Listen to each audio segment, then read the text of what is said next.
राज्यात शेवटच्या टप्प्यातील प्रचार शिगेला. मुख्यमंत्र्यांच्या बालेकिल्ल्यात आज उद्धव ठाकरेंची सभा, तर नाशिक आणि डोंबिवलीत शिंदेंचं शक्ती प्रदर्शन.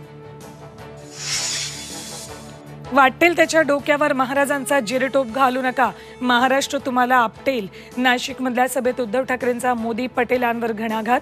रोज टोप्या बदलणारा पंतप्रधान हवा का, ठाकरेंचा सवाल. घाटकोपरमधील होर्डिंग दुर्घटनेत आतापर्यंत 16 जणांचा मृत्यू, आणखी 2 मृतदेह होर्डिंग खालून काढले. केरळमध्ये 31 मे रोजी मोसमी पावसाचं आगमन होण्याचा अंदाज. पावसाच्या वाटचालीसाठी पोषक स्थिती असल्यानं वेळेत पाऊस दाखल होणार असल्याची माहिती. आणि अत्यावश्यक 41 औषधं स्वस्त होणार. शुगर, हार्ट, लिव्हर संबंधातील रुग्णांना दिलासा.